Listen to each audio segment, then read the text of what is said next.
Okay, everybody, welcome back to our podcast, and today we're going to talk a little bit about the Tancred family, or rather the Hootville family. Now, first of all, I know at the time, in the medieval era, last names were not a thing.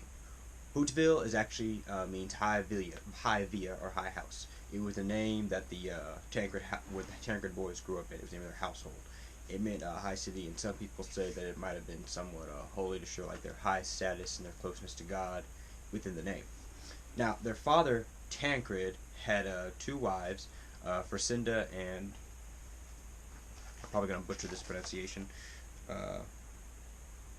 Muriela. Not sure how to pronounce properly. But he was actually rather obscure as far as, life history about him being known.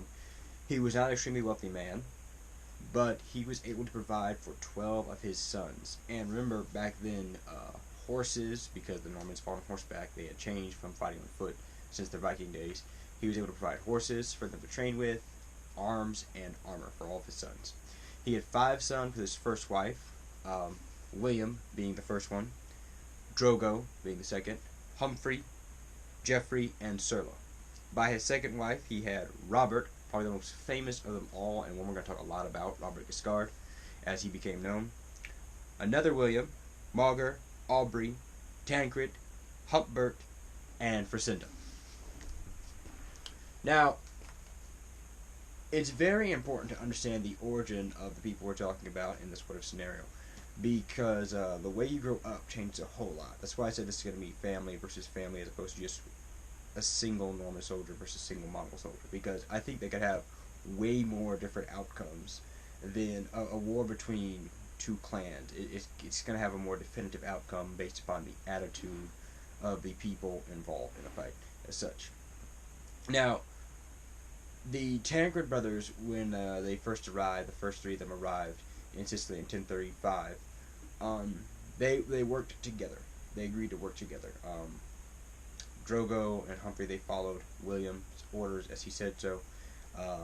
They followed through with leadership. And this was something that was instilled in them when they lived in Normandy. Because Normandy was not a very large place, but after being there for 200 years, it had grown a lot. There's a whole lot of very interesting history as to how the Normans even survived being there. I'm pretty sure a lot of you guys out there know that William the Conqueror, who eventually conquers England, he didn't have an easy upbringing. When he was about 12 years old, he was almost assassinated. He was constantly fleeing and running around the countryside.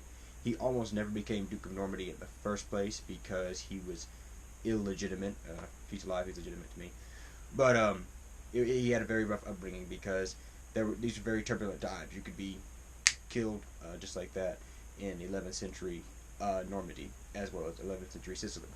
Now, they've seen a whole lot of infighting tear families apart and brother fighting against brother, civil wars on a small scale, and blood on a large scale, because anytime someone with a family is killed, especially by another family member, that's very serious. And I know a lot of people talk about, well, this was the medieval era and nobody cared about family. Well, no, I'm going to call the Tancred boys, a bit of an exception to that rule, because it is written that they understood the importance of family and they didn't want to fight. Now, yes, I do know when they arrived later on in Sicily that Roger and Robert do indeed get into a civil war with each other. Roger and William against Robert Guiscard, and that is a little different, but they eventually do reconcile and continue to work together. And also, I want to point out that's 3 sons out of the 12 who didn't fight amongst themselves. Like I said, when William and Drogo were there, Drogo was the younger son, but he did not go to war against his older brother. He followed his orders until William died, and he eventually took his place as leadership. So this is very important because, like I said, it's gonna be very hard. Because I do think a factor that would be involved in a war would be using family against family. Excuse me. And that's something any wise commander would do. If you have a very powerful enemy and there's a chance to divide leadership, that's something you're going to attack. So that's something that's going to be involved. That's something that we could put on the table of discussion. And so, do I think that would be a factor? Yes, that's always going to be a factor. If you can divide the enemy from within, it makes it much easier to defeat him. So, like I said, they grew up very rough lifestyle. They began training around 7 years old to ride their horse and use the lance, strike, fight with their sword, fight on. Even though they did fight on horseback, they also did indeed train to fight on foot. This is something that a lot of people overlook about the Normans. Yes, even though they were very much cavalry based, they were excellent fighters on foot as well. They could dismount and fight when they needed to. And the reason they trained for this is because it's very true that you cannot always fight on horseback. And this is something that the Normans took into consideration, obviously. Otherwise, they wouldn't train to fight on foot. If you, basically that's what the term one-trick pony or one-dimensional comes from. If you can only fight on horseback, if it's a really rainy day and there's a bunch of mud out, which is, that's a likely scenario that could happen, or the ground isn't suitable for your horses, well, then it's going to be if the ground is suitable for your horses for whatever reason, it's going to be very easy to defeat you if you can't fight on foot. However, the Normans are indeed capable of getting off a horse and fighting in sheer wall formation. And this also is another thing that I wanted to point out. Early 11th century, round shields were still able to be found among the Normans, as well as axes. So there are going to be groups of men up till the Battle of Battle of Hastings. Sorry, just blanked out there for a moment. The Battle of Hastings, they still had round shields for their infantrymen among some of them, as well as, like I said, the axe that their Danish forefathers would have used. And again, something that's very important to take note to, because it's going to come into factor on the battlefield. So that's basically the Tancred brothers. They grew up training for the Normans beginning at age 7, and I also wanted to point out that while fighting, they would train with each other as well as their men. Now, the skill with the lance, this is just a very important thing I wanted to point out. A lot of people have wondered how good you could get striking that little shield target with the lance when riding on horseback. I heard one historian say that a lot of people overlooked. They were so good at doing that, you could place a dime anywhere on that shield formation, and they'd be able to hit the dime dead center.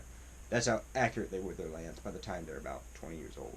So very lethal, and that's very important because if you're charging against a guy who's wearing some armor, you're going to want to hit him where he's least armored, has the least amount of armor on. And if you're that accurate, it makes it very simple.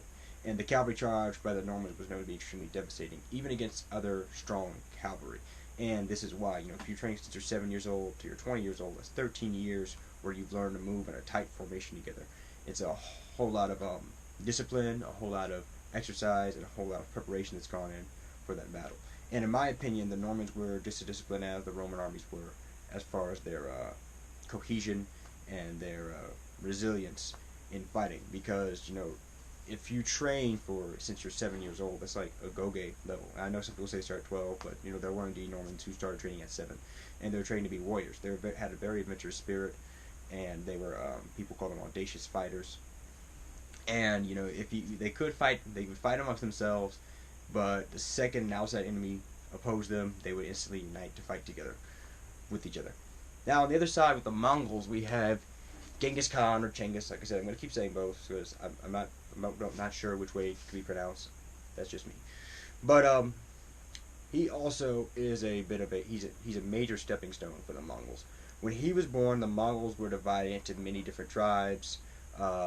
His father was killed when he was very young. According to most accounts, he killed his older brother, so he would become the next in line as leader. And also something that is overlooked was that Genghis Khan was on the lower class in the Mongol society as to where he was. He wasn't necessarily someone who could ever become the great Khan.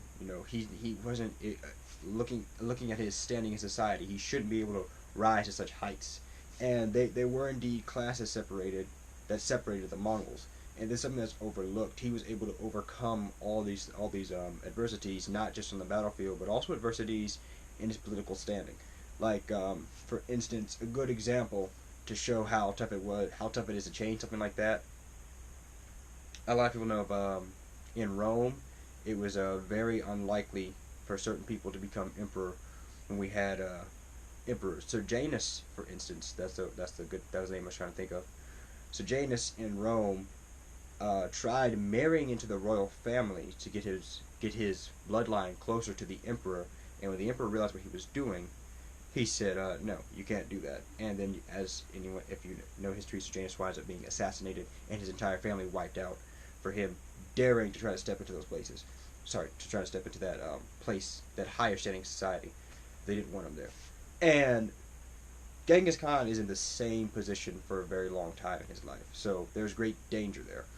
And it's an adversity that I think is overlooked, that he overcame. If you his brother Jamoka, who was his blood brother, was born in the higher standing of society than he was. And he had no problems being blood brother with someone who was lower than him, but he was never going to see Genghis as an equal to him, and that's an adversity that he had to overcome, and he wound up changing the way Mongol society worked. Most of them were all pretty much equal. You had the warrior class, and he removed that separation of classes for how high someone could become. Common people could become warriors as well, and as a matter of fact, he changed the way tribute worked. Most empires worked upon taxation. I know Kublai later reverted back to taxation in his kingdom, but Genghis Khan actually paid his people. He gave money and tribute to his people, and as opposed to the way most other systems worked. He promised warriors payment for their work and their plunder, and like I said, if a commoner could become a warrior, they're like, well, I'm no longer a peasant anymore. So by doing so, not only did he gain the popularity of all the common people, which offended before he's Great Khan, when he's still Temujin, that offended a lot of the higher class people like Jamoka. One of the reasons the big civil war between them started, which is much more complicated than just two brothers fighting. It was, like I said, it was also this movement of peasantry against higher class, with Temujin, which is Genghis Khan, leading the low class, and Jamoka gathering the upper class around him, like, hey guys, if he wins, then our class will no longer exist. So let's snuff this out while we can. And as you all know, it doesn't work. Temujin winds up winning the civil war and becoming the Great Khan. He also had there was a very old man, I believe it was Genghis Khan's uncle, who was involved in this, and who's often left out of Genghis Khan's story. We're going to talk more about him later on in the future of this podcast. So I wanted to point out mostly the two attitudes of them, of the people who are going to be involved in the fight. Genghis Khan is coming from a lower class person who should not have been able to become Great Khan by the standards of his society. Shouldn't have been able to be a great leader, and not only had to face adversity on the battlefield and from a very young age, being hunted like an animal for his life, but also had to rise above the classes of society to where which he could become, or not just rise above the bondage of the class of society, but actually broke those and completely redid the face of the way his people and the way his country worked. And on the Tancred side, you've got 12 brothers, a whole lot of boys. 12 of these tough Normans who've been trained to fight since they were 7 years old, 10 years old, 12 years old, with the complete and utter desire for adventure and for warfare. This is something that sets them apart from a lot of people in the early medieval period. In my other podcast, Ever the First, I point out that during the medieval era, a whole lot of battles did not happen in comparison to the previous years, like how often kings would fight. Edward the First fought 3 major battles in his entire lifetime. He was present at each and every one of those, as in comparison to a king like Alexander the Great, who fought 10, 12 battles. I'm not positive how many he fought, that's why I'm throwing out numbers. But I know he was much closer to double digits. Hannibal Marco, another great leader.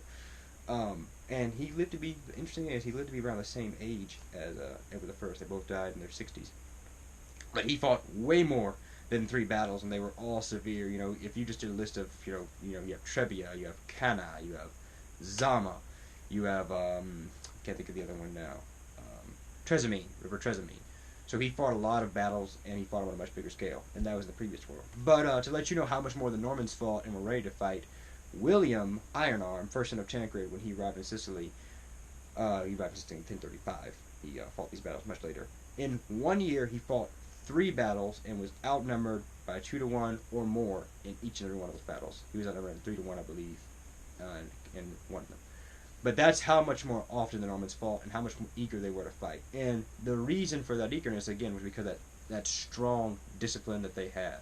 Like I said, by that time he was in his late 20s or 30s, so he'd been fighting since he was 7 years old, or training to fight since he was 7 years old, in preparation constantly. Not in preparation in case I go into battle, but the Normans fought in preparation for when they went to battle. They expected to smash into their enemy. They expected to be in that shield wall. They expected to, bring their lances to the face of the enemy and bring a fight to you. And that attitude is very important when it comes to a fight. Because there are some people who have these large armies, and they have a big army as a front, like, hey, we've got this many men, so you don't want to fight us because if you fight us, it's going to be costly for you. Well, they're doing that because they also know it's going to be costly for them. They don't want to fight. They put the army out there as a show to scare you from fighting. And it's a trick that did not work on the Normans. The Byzantines tried on them quite a few times, and even when they outnumbered the Normans, offered the Normans terms that gave the Normans benefits because they didn't want to fight them. They knew they were very good fighters, and it was just something that the Byzantine, the Greeks, the Lombards, all those people in Sicily and around that area, they just couldn't handle the Normans. And so it's a very serious X factor I want to talk about, was that discipline that the Normans had and their eagerness for that battle. And then yet again, I want to talk about the Mongols as well. On Genghis Khan's side, all the adversity he'd overcome to come to this point. So if he's fighting against someone who's invading his area, he's not going to let them take it away from him so easily. Because remember, as territory is conquered, especially by foreigners, a lot of time the foreigners leave behind their traits and their customs. When the Mongols took over another place, yes, they I know that later on they allowed religious tolerance, but they still changed the system for the way things worked.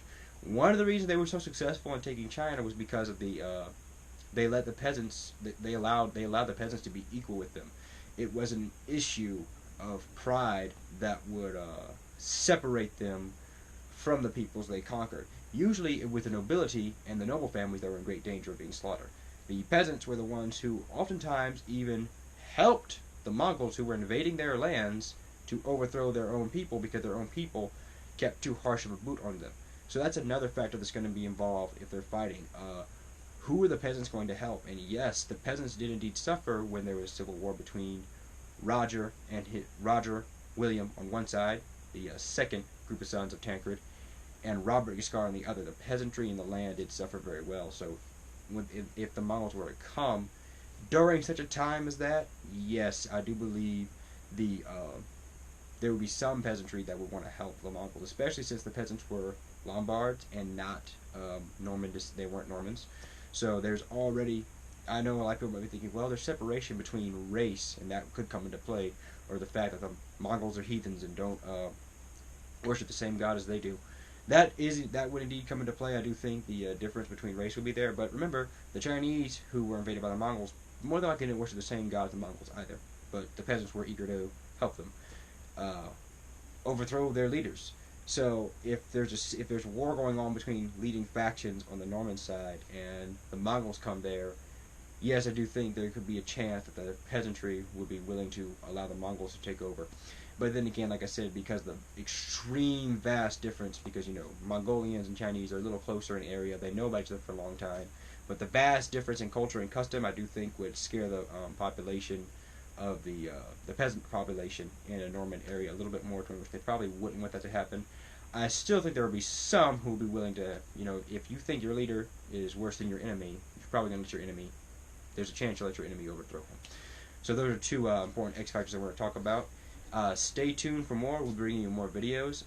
Part 3, I am going to do it tomorrow. I'm going to stay on the grind, try to give you guys a brand new video every day for this. I got to do a lot more research, and the research I'm using for the Normans on this was Norman Commanders by Paul Hill, Roger of Sicily, and the Normans in Lower Italy by Edmund Curtis. Very good reads. I was able to pick mine up got both of mine on Amazon, and I also have the Mongols and the Devil's Horsemen for research for the Mongols. Just great reading, gets you a lot of information. And one thing that upsets me is I always find out about characters that I thought were more interesting than the ones I originally read about. Like I said, I was going to do one of William Marshall as well. Then I found out about his father, John Marshall. I'm like, okay, this dude deserves his own podcast as well. So stay tuned. If you love the video, like it. Links in the description below where you can buy these. And I will see y'all in the next one.